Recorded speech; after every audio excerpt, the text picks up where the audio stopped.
नमस्ते एवरीवन, मैं सेल्व सर्वेश कुमार तिवारी और जिसका काफ़ी दिनों से इंतज़ार चल रहा था AIPGT की काउंसलिंग शुरू होने वाली है एडमिशन PG एडमिशन के लिए ऑल इंडिया की। उसका शेड्यूल आ चुका है उसकी वेबसाइट पर और 17 जनवरी से काउंसलिंग शुरू होने जा रही है। उसी का शेड्यूल है सामने आपके स्क्रीन पर, तो हम इसे ही देखते हैं। पहले time schedule for AA CCC PG counselling allotment process of all India quota PG seats for the AY 2021-2022। Okay, तो शुरू करते हैं। 17 जनवरी फर्स्ट राउंड, 3 राउंड होंगे आपके। फर्स्ट राउंड होगा, सेकेंड राउंड होगा और थर्ड राउंड जिसे मॉप अप राउंड भी कहते हैं। फर्स्ट राउंड जिसका रजिस्ट्रेशन और पेमेंट की प्रोसेस शुरू होने वाली है 17 जनवरी 2022 से 20 जनवरी 2022 के शाम 5 बजे तक। रजिस्ट्रेशन शाम के 5 बजे तक होगा, पेमेंट रात 9 बजे तक अवेलेबल होगा। 20 तारीख के रात 9 बजे तक आप पेमेंट कर सकते हैं। 17 जनवरी से 20 जनवरी रजिस्ट्रेशन ऑफ फर्स्ट राउंड। हर राउंड में अलग अलग रजिस्ट्रेशन नहीं करना है, सिर्फ एक बार करना है। या तो आप फर्स्ट में कीजिए, सेकंड में कीजिए या थर्ड में कीजिए।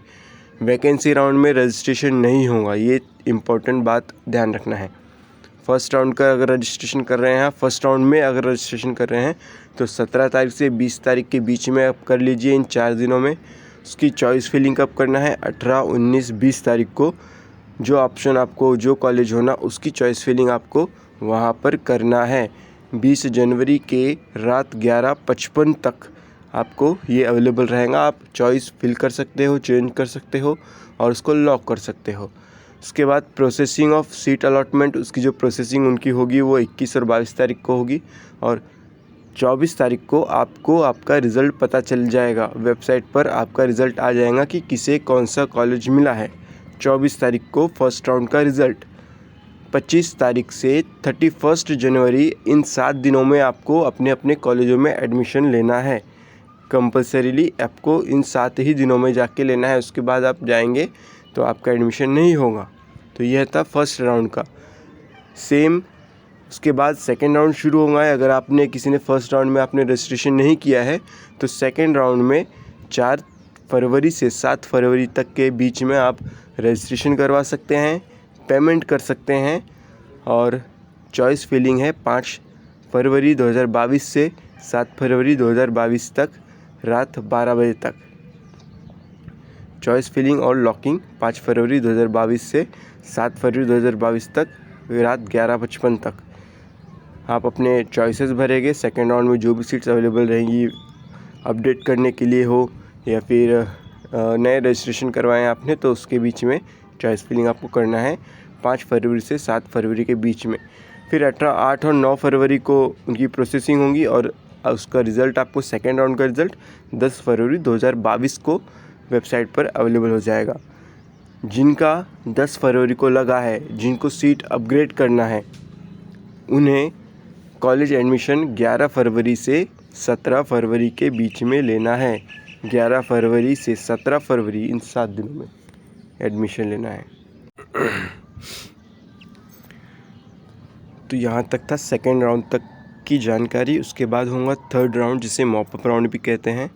25 फरवरी से 28 फरवरी के बीच में आपको, जिन्होंने फर्स्ट और सेकेंड राउंड में रजिस्ट्रेशन नहीं किया है, उन्हें अगर फिर से रजिस्ट्रेशन करना है ऑल इंडिया राउंड के लिए तो वह थर्ड राउंड के समय में 25 फरवरी से 28 फरवरी तक 2022 के 25 फरवरी से 28 फरवरी तक आप रजिस्ट्रेशन करें शाम 5 बजे तक और पेमेंट की प्रोसेस है रात 9 बजे तक अवेलेबल। तो इस बीच रजिस्ट्रेशन करें तो आप थर्ड राउंड के लिए अवेलेबल होंगे और आपको उसकी चॉइस फिलिंग, जो भी सीट्स बची हैं आपके मार्क्स के हिसाब से, आप 26 फरवरी 2022 को से और 28 फरवरी 2022 तक रात 12 बजे तक आप चॉइस फिल करें और लॉक करें। 1 और 2 मार्च 2022 को इसकी प्रोसेसिंग होगी, जिसका रिज़ल्ट आपको वेबसाइट पर 3 मार्च 3 मार्च 2022 को अवेलेबल हो जाएगा। थर्ड राउंड का रिज़ल्ट 3 मार्च 2022 को अवेलेबल हो जाएगा, जिसका एडमिशन 4 मार्च 2022 से लेकर 10 मार्च 2022 तक आपको अपने कॉलेजों में कर लेना है। उसके बाद एडमिशन अपने आप कैंसिल हो जाती है। आप इस पीरियड में अगर एडमिशन नहीं करते हैं तो आपकी एडमिशन कैंसिल हो जाती है।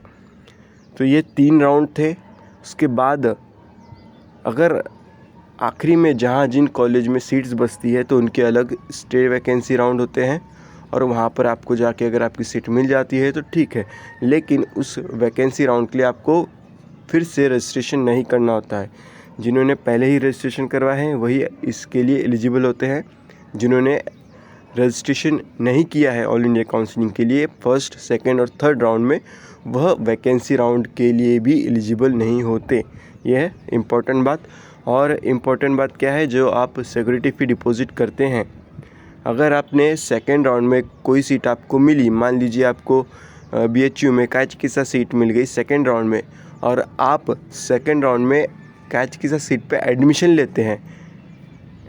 लेते हैं, जॉइन होते हैं वो कॉलेज में जाके, कॉलेज में होके जॉइन होते हैं, और फिर आपको अगर वो सीट छोड़नी है तो या तो आप थर्ड राउंड के शुरू होने के 3 दिन पहले छोड़े। एक ये है रूल कि आपको अगले राउंड के शुरू होने के 3 दिन पहले ही आपको एडमिशन कैंसिल करवाना है। उसके बाद जुर्माना लगता है और जो प्रोसेस है उनकी वो होती है, लेकिन आपको जो सही तरीका है वो 3 दिन पहले, इसका मतलब है 25 फरवरी से थर्ड राउंड शुरू हो रहा है तो 22 फरवरी के पहले ही आपको एडमिशन कैंसिल करना है, यदि आपने सेकेंड राउंड में कहीं मिला है और आपने ज्वाइन लिया है तो। और अगर आपने ज्वाइन ले लिया है और कैंसिल कर रहे हैं तो आपको जो डिपॉज़िट फ़ी है वो वापस नहीं मिलेगी। जो भी आपने सिक्योरिटी फ़ी डिपॉज़िट किए हैं वो आपको वापस नहीं मिलेगी सेकेंड राउंड में एडमिशन कैंसिल करने के बाद। ये एक रूल। दूसरा, आपको अगर सीट मिल गई है, आपने नहीं लिया तो आपको फ़ीस वापस मिलेगी, लेकिन आपने ज्वाइंट होकर अगर छोड़ा तो आपको फ़ीस नहीं मिलेगी। उसके बाद थर्ड राउंड में अगर आपको कोई सीट अपडेट होती है, सेकेंड राउंड में आपको BHU समझिए संहिता मिला, थर्ड राउंड में आपको BHU काया चिकित्सा मिल रहा है, तो आपको BHU काया चिकित्सा में एडमिशन लेना ही लेना है। यह रूल है। अगर नहीं लेते हैं तो आपके 10,000 रुपये जो सिक्योरिटी फ़ी है वो आपको वापस नहीं, जो आपकी 10,000 रुपये सिक्योरिटी फ़ी है वो आपको वापस नहीं मिलेगी, और आप आगे की जो भी काउंसलिंग्स होंगी उसमें एलिजिबल नहीं होंगे, क्योंकि आपने वो सीट को वेस्ट किया है, एक सीट की, गवर्नमेंट की सीट को वेस्ट किया है। तो ये बात ध्यान रखिए। पहला कि सेकेंड राउंड में कोई भी सीट मिलती है तो उसे आपको ज्वाइन करना है, ज्वाइन करने के बाद छोड़ना नहीं है। ये बात ज्वाइन होने के पहले सोच लेना है कि नहीं, ज्वाइन होने के बाद सीट छोड़ना आपको भारी पड़ेगा। और उसके बाद अगर आपको थर्ड राउंड में आपने कोई सीट भरे और अपग्रेड हो जाती है तो आपको सेकेंड राउंड में जो सीट मिली है उसको छोड़ के थर्ड राउंड में लेना ही पड़ेगा। आपको अगर सेकेंड राउंड में आपको BHU संहिता मिला है तो थर्ड राउंड में BHU काया चिकित्सा मिलता है तो आपको BHU की संहिता सीट छोड़ना ही पड़ेगा, उसके आपके अलावा कोई ऑप्शन नहीं है। अगर आपने नहीं छोड़े तो वो एडमिशन कैंसिल, आगे की भी एडमिशन आपको नहीं मिलेगी। तो यह कुछ इम्पॉर्टेंट बातें थी जो याद रखना है। और भी बाकी इन्फॉर्मेशन है उसके बुकलेट पर, तो वो हम देखेंगे किसी और वीडियो में। आप सभी को best of luck. Thank you.